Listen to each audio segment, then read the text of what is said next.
Hello viewers, in this video, that is part 3, I will discuss about the behavior segmentation and brief of the basis of segmenting industrial market. In my video number 2 pertaining to market segmentation, I've discussed geographic, demographic and psychographic variables under the basis for segmenting consumer market. Now, coming back to this slide, now the behavioral aspect, product related aspects related to the segmentation uh, is comprised of the various examples of it.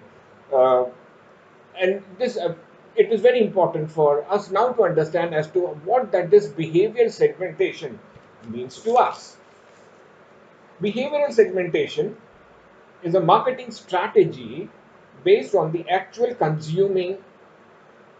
consumer buyer behavior. It divides the market into groups of customers according to their knowledge, attitude towards use of, or the maybe the response of the to a product. The behavioral segmentation, if say, divides consumers according to behavior patterns as they interact with the company or with the organization.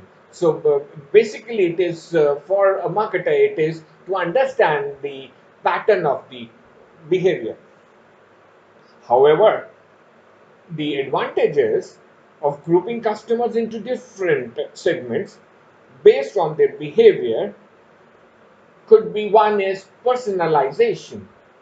That is, I mean by personalization is to understand how different groups of customers should be targeted with different offers. So again, it comes that for a different group, a set of people, of which we call it as a different segments, we deliberately make the segments so that the 4Ps or the marketing strategy should be designed so as to suit the particular segment we want to understand, we want to cater. Uh, it also helps us, the behavioral study of the behavioral pattern into predictive aspects.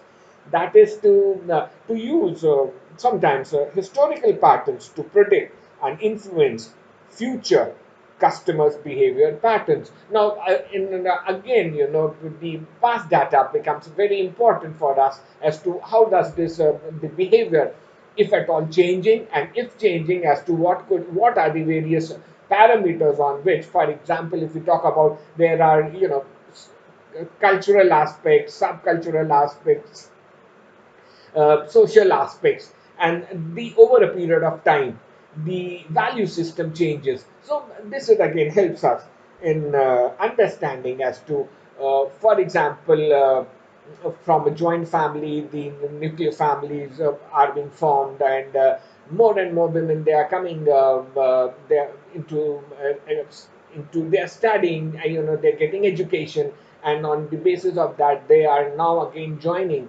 the industries, they're joining different streams, and to give the for the jobs. So that has made the whole composition a little change as far as India is concerned. Again, one important aspect is related to maybe forecasting.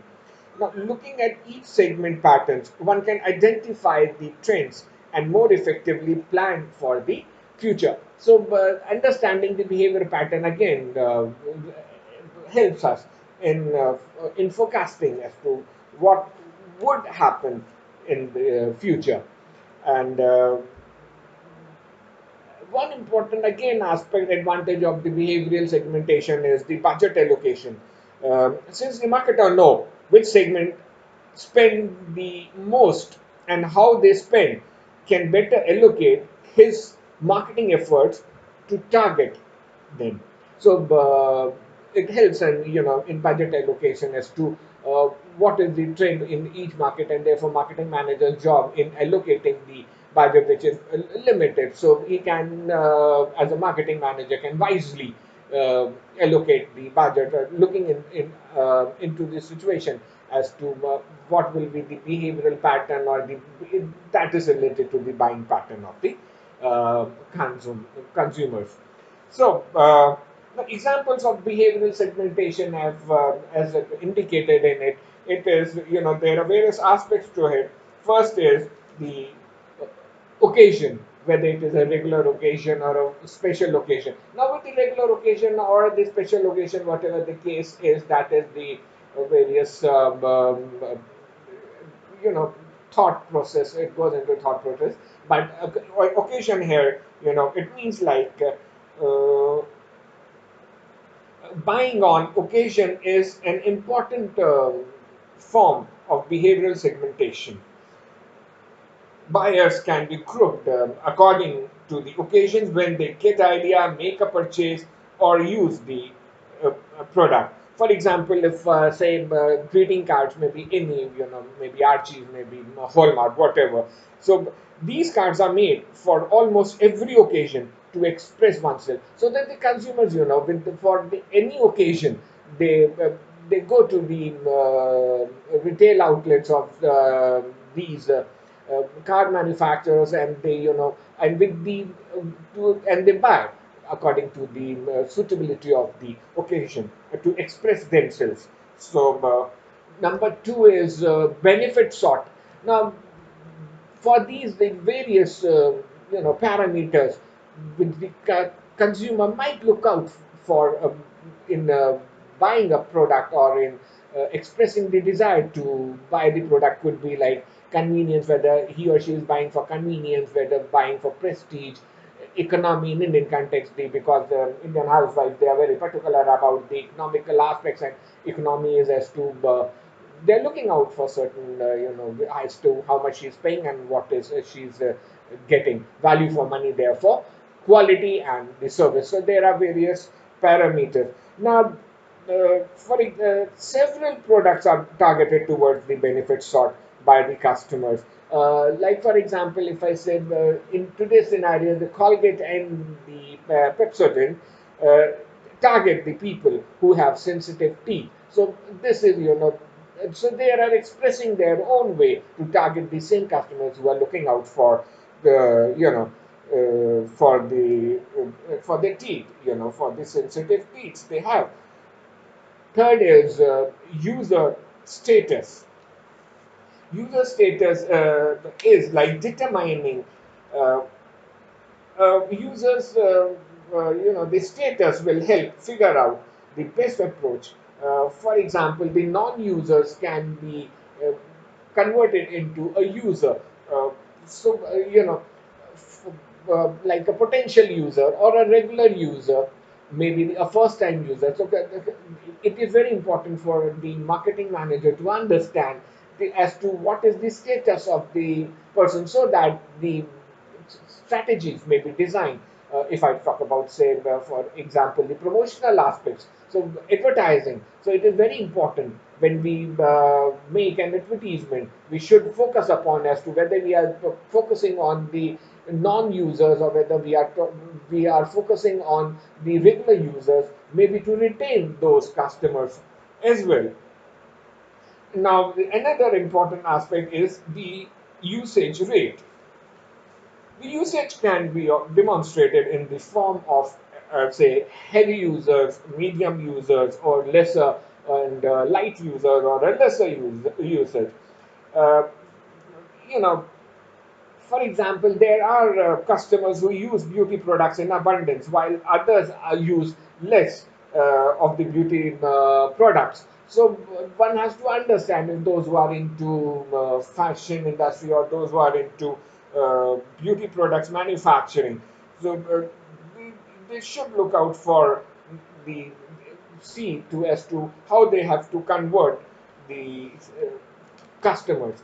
So therefore, many markets can be segmented into non-users, ex-users, potential users. Many companies are particularly interested in potential users, while small firms will try to attract the regular users. So for the big companies, because they have got the more money to flash out, and therefore they exercise on, they want to retain their customers, and they want to have the potential users. So the their promotional activities uh, are such to attract the potential, which is again a big market, and as well as to retain the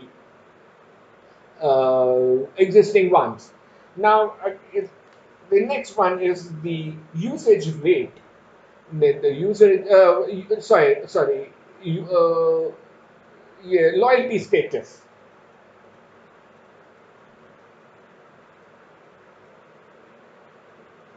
The loyalty status is none, medium, strong, or absolute. A market can also be segmented by customer loyalty. Consumers can be loyal to brands, maybe stores, maybe companies. They may be loyal to the salesman as well, keeping aside the other aspects to it. And the the customers can be therefore segmented on the uh, degree of their loyalness. Some customers are completely loyal, they buy only one product or from the one store, so on and so forth. Buyer's readiness stage. This aware, the buyers, they have, sometimes they do not, for example, they do not, they are unaware of the product, they are unaware of the organization, maybe to an extent they are unaware of even their problems.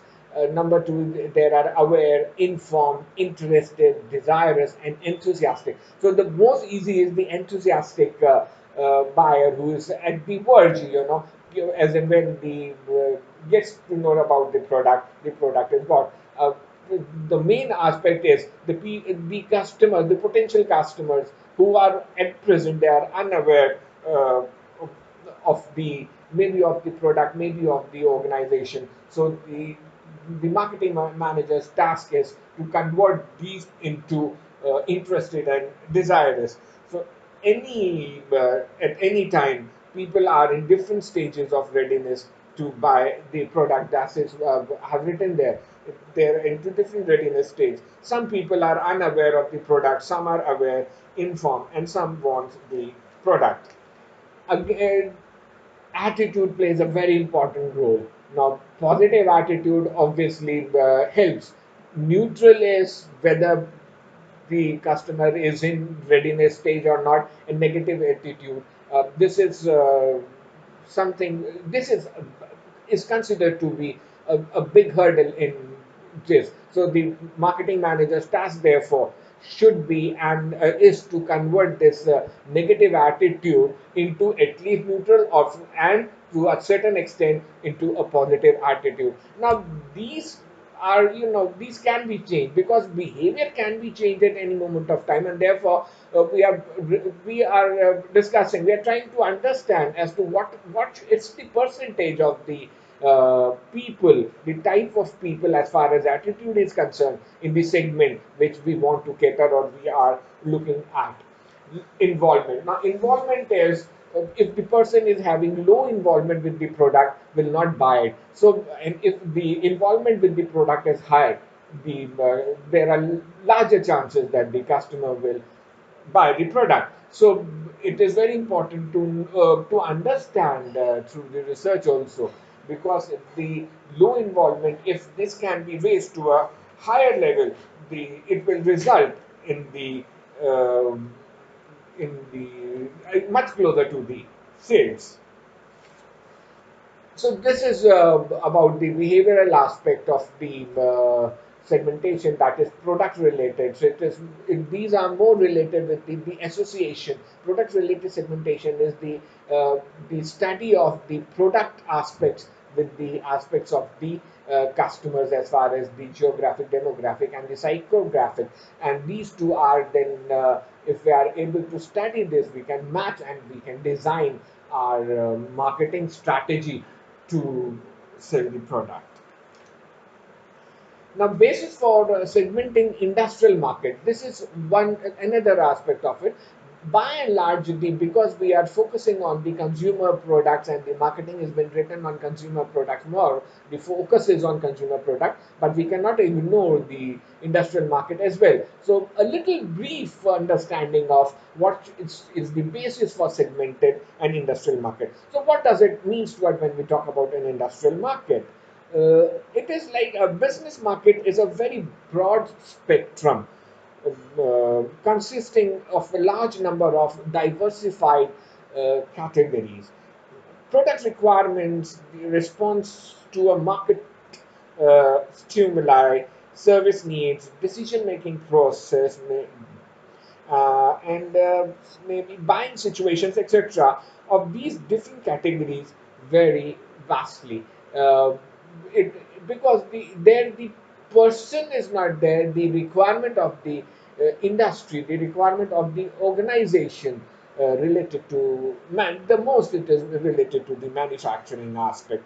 Industrial buying behavior is more complex than consumer buying behavior because the industrial buying involves one, several people with different responsibilities. So the decision maker is not one. As in consumer cases, we are talking about an individual customer. Though the individual customer can be influenced, as being influenced, I'll discuss it later in my videos in consumer behavior. But again, the decision maker is the person, a single person or the has to make the decision. This is not the case in industrial market where lot many people, for example, the production manager is there, the inventory manager is there, the quality manager is there, the raw material aspects are there. So before into and very important aspect here is the customer in certain cases knows more about the product than the supplier, because the customer exactly knows as to why he or she is buying an industrial product. This is business to business kind of B2B marketing, and therefore in this the both the parties they are they know about the the utility of the product and the uh, various functions or the various benefits to be derived from the product. Uh, Another aspect is the choice may be limited by the organization's selection criteria. For example, they talk about quality, so they don't know about as to what should be the quality of the product. They know as to if they want, for example, 200 pieces per day from any machine. So they know they are looking out for certain things which serve the purpose of 200. If it is 150, probably they will not be interested in buying. Maybe the product is good, maybe the prices may be suit, maybe the design of the machine is good, and so on and so forth. But unless and until, because the organization they are looking out for, say 200 pieces per day, so they will be more. Their emphasis will be more on, as I said, 200 numbers, so they won't compromise it. If you pulls down the marketing manager pulls down the price and say, okay, fine, I'm going to lower the prices and you buy it. No, that will not work in in this scenario. So as I said earlier, the customer is well informed and very rarely be influenced by advertising, price of schemes, and other marketing gimmicks. Now, the important aspect in this as to the major important basis for is number one is the kind of business activity. Now, the market segmentation by kind of business is generally used where industrial houses rather, produce several products or services. For example, insurance company market may segment in fire, in marine, in general, so on and so forth. Second is usual purchasing procedure. Industrial buyers are more systematic buyers. The decision to buy a major installation requires extensive market and other technical investigations. So there is a procedure. As I said earlier, it is not one person. There are, for example, if buying a machine. So the quality control manager will be, he will be, his stake will be more in the decision making of buying or installing machine. So the technical investigations are more. So that I said, the buyer is also very well informed about as to what he or what as an organization as to what they are buying. Now, geographical location of the user. The factors like variation in geography, climate, maybe historical, traditional cost, consideration variations. Uh, in a way, industrial marketing is conducted in different areas. Uh, Geography is whether the uh, the distance between the seller and the buyer is quite wide. I mean, it is, we do not, as in consumer market, it is very difficult for an industrial marketer or an industrial organization selling, say, machines to have their, you know, outlets in every nook and corner of the country. So this again, because heavy, there are certain heavy, and in largely cases in industrial products, it is heavy products also, heavy products, large products also. So this also becomes one of the criteria to be taken into consideration, and the size of the user. The size of the user here is the financial aspect of the financial condition of the organization, because in the industrial market, the products, they are usually uh, high price because of the technicalities involved in it, and therefore sometimes it is not within the reach of small manufacturers. So that's all in this segment, and the this is the completion of the market segmentation chapter. Thank you.